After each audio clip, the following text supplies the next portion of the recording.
Hi friends, welcome to Simsri kitchen family. இப்போ தான் நம்ம சேனலை ஃபஸ்ட் டைம் பார்க்குறீங்கன்னா ப்ளீஸ் சப்ஸ்கிரைப் பண்ணுங்கள், லைக் பண்ணுங்கள், ஷேர் பண்ணுங்கள், கிளிக்கு பில் பட்டனையும் கிளிக் பண்ணிக்கோங்க. நான் தேங்காய் பால் சாதம் செஞ்சுருக்கேன், புலாவ் சொல்லுவேன். அதுக்கு கேரட்டு அப்புறம் டபுள் பீன்ஸ் இது போல். அது சைடிஷ் உருளைக்கிழங்கு போட்டுட்டு ஃப்ரை தான் பண்ணியிருக்கேன். வாங்க எப்படி செய்யலாம் பார்க்கலாம். நான் 3.25 கிளாஸ் டம்ளர் ரைஸ் எடுத்திருக்கேன், 1.5 மூடி தேங்காய் எடுத்திருக்கேன், 4 வெங்காயம் எடுத்திருக்கேன், 4 பச்சை மிளகாய் எடுத்திருக்கேன், ஒரு கேரட் எடுத்திருக்கேன். இதுக்கு தேவையான அளவு நெய் ஊற்றிக்கலாம். 2 ஸ்பூன் நெய் ஊற்றிக்கிட்டேன். ஆயில் சேர்த்துக்கலாம், தேவையான அளவுக்கு ஆயில் சேர்த்துக்கலாம். கிட்டத்தட்ட நான் 600 கிராம் அரிசி இருக்கும் எனக்கு. நீங்கள் எந்த அளவுக்கு எடுத்துக்கிறீங்களோ அந்த அளவுக்கு செஞ்சுக்கோங்க. 2 பேருக்குன்னா 2 வெங்காயம் போதும்.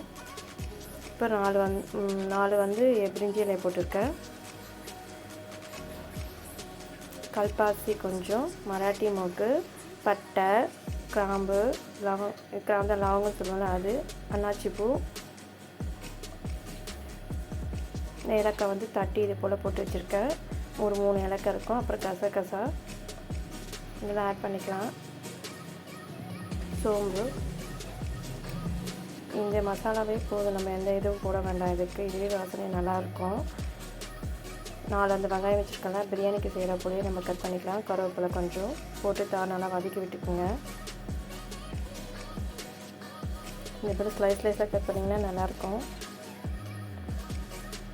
உப்பு தேவையான போட்டுக்கலாம். கொஞ்சமாக இப்போ வெங்காயம் வதக்கிறதுக்காக போட்டிருக்கேன். கடைசியில் அப்புறம் செக் பண்ணி போட்டுக்கலாம். நல்லா வதங்கட்டும். இப்போ தேங்காய் பால் எனக்கு இந்த அளவுக்கு வந்திருக்கு. பச்சை மிளகாவையும் அந்த 1/2 தக்காளி எடுத்திருக்கேன், அதையும் போட்டுக்கலாம். சின்ன தக்காளியாக 1 போதும். நான் கொஞ்சம் பெரிய மீடியம் சைஸ் தக்காளினால 1/2 போட்டிருக்கேன். இஞ்சி பூண்டு பேஸ்ட் 3 ஸ்பூன் போட்டுக்கலாம்.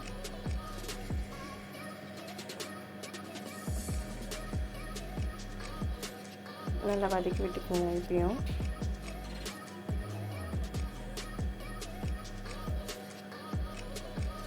கலந்ததுக்கப்புறம் நான் கேரட் போட்டுக்கலாம். பொடிசாக கட் பண்ணி வச்சுருக்கேன். டபுள் பீன்ஸு, கொண்டக்கடலை சொன்னாலும் ஒயிட் சன்னா, அதையும் கொஞ்சம் வேக வச்சுருக்கேன். கிண்ணத்துலேயே போட்டு தான் வேக வச்சுருக்கேன், விசில்லாம் போடல, குக்கரில் போட்டு. ஸோ அதையும் போட்டு இப்போது கலர் விட்டுக்கலாம். புதினா தலையும் கொத்தமல்லி தலையும் இப்போ கட் பண்ணி வச்சுருக்கேன், அதையும் போட்டுக்கலாம். நல்லா மிக்ஸ் பண்ணி கலர் விட்டுக்குங்க.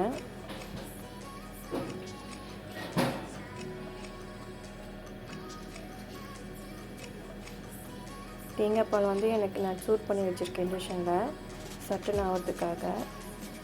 ஒரு 7 கிளாஸ் வந்துச்சு. எனக்கு கரெக்டாக இருந்துச்சு இந்த டம்ளர் அளவுக்கு. என்னோடய ரைஸ் ரொம்ப நேரம் வேகும். ஸோ எப்போவுமே 1/2 hour ஆகும். வீட்டில் நார்மல் ரைஸ் தான் எடுத்திருக்கேன். ஸோ ரொம்ப நேரம் வேகும். அதனால் நான் எக்ஸ்ட்ராவாக தண்ணி ஊற்றிருக்கேன். உங்களுக்கு எப்படி இருக்குமோ அந்த அளவுக்கு ஊற்றிக்கோங்க. எனக்கு கரெக்டாக நான் தேங்காய் பால் எடுத்ததில் 2 இது எடுப்போல் மிக்ஸ் பண்ணி எடுப்போம்ல, அது போல் எனக்கு 7 டம்ளர் கரெக்டாக வந்துச்சு. ஒரு டம்ளருக்கு அரிசிக்கு 2 டம்ளர் தண்ணி ஊற்றணும். ஸோ அது போல் வந்துச்சு. இப்போ நல்லா தேங்காய் பாலை ஊற்றிட்டதுக்கப்புறம் புதினா தலையை மேலே தூவி விட்டுட்டு மூடி போட்டுக்கலாம். இப்போ விசில் போட்டுட்டு நான் 5 மினிட்ஸ் சிம்மில் வச்சுட்டு 3 விசில் விட்டால் எனக்கு கரெக்டாக வந்துச்சு. இப்போ உருளைக்கிழங்கு ஃப்ரை பண்ணால் தேவையான அளவுக்கு ஆயில் போட்டுக்கலாம். கடுகு, உளுத்தம்பருப்பு, கருவேப்பிலை. நான் இந்த பெரிய உருளைக்கிழங்கு இருந்துச்சு, அதை பாதியை கட் பண்ணி இப்போ ஸ்லைஸாக போட்டு வச்சுருக்கேன். பெருங்காயத்தூள்,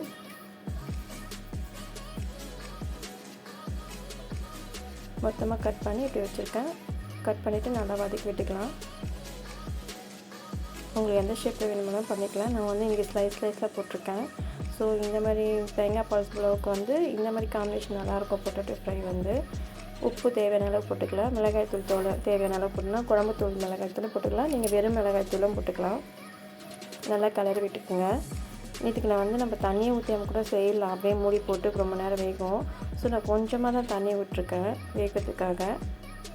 ஒரு 1/4 டம்ளர் தண்ணி இருந்தால் போதும். இதுக்கு ரொம்ப தண்ணி ஊற்றி கூட பண்ண வேண்டாம். இதை போல் தண்ணி ஊற்றி லிட் போட்டு மூடி வச்சுட்டோம். சிம்மில் போட்டுட்டோம்னா நல்லா வெந்து சூப்பராக வரும். இதை போல் பண்ணிங்கன்னா இங்கே பாருங்கள், இந்த அளவுக்கு வந்திருக்கு. எண்ணெயிலே நல்லா வரும். இங்கே கட் பண்ணி காட்ட பாருங்கள், நல்லா வெந்திருக்கு.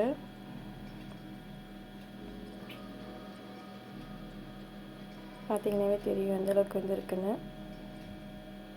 நசிங்கிறதுங்களா கரண்டிலேயே. ஸோ ஃபைனலாக இதை போல் வதக்கிட்டு ஆஃப் பண்ணிக்க வேண்டியது தான். இப்போ பாருங்கள் ஃபைனலாக எனக்கு இப்படி தான் வந்துச்சு. அடி கூட பிடிக்கல எனக்கு. ரைஸுமே நல்லா சாஃப்டாக வந்துச்சு. நான் நார்மல் ரைஸ் தான் எடுத்திருக்கேன். நம்ம வீட்டில் சாப்பாடு செய்வோம்ல அந்த அளவுக்கு தான் எடுத்திருக்கேன். இங்கே பாருங்கள் சுத்தமாக அடி பிடிக்கல. அடி வரலாம் பாருங்கள். எனக்கு கரெக்டாக இந்த லெவலில் வந்துச்சு. உங்களுக்கு எப்படி நீங்கள் வீட்டில் ரைஸ் எப்பவுமே செய்வீங்களோ அதுக்கேற்றப்பல தண்ணி ஊற்றி பண்ணுங்க. எனக்கு ரைஸ் ரொம்ப நேரம் வேகும், அதனால் அப்படி பண்ணி தண்ணி எக்ஸ்ட்ரா ஒரு டம்ளர் ஊற்றிருக்கேன். எனக்கு கரெக்டாக வந்துச்சு இந்த பதத்தில். உப்புமே கரெக்டாக இருந்துச்சு. நீங்கள் ஒரு டம்ளர் அரிசிக்குன்னா 2 பச்சை மிளகா இல்லை 3 பச்சை மிளகா காரம் அதிகமாக சேர்த்து நான் கம்மியாக போட்டிருக்கேன். இது போல் செஞ்சு பாருங்கள். தேங்காய் பால் சாதம் சூப்பராக இருக்கும். பாருங்கள் பொட்டேட்டோ ஃப்ரை எந்த அளவுக்கு வந்திருக்கு. இதுக்கு ஒரு முறையாக செஞ்சு சாப்பிடுங்க. வயிறு புண்ணெலாம் ஆறும். தேங்க்ஸ் ஃபார் வாட்சிங் ஃப்ரெண்ட்ஸ். மறக்காமல் நம்ம சேனலை சப்ஸ்கிரைப் பண்ணிக்கோங்க.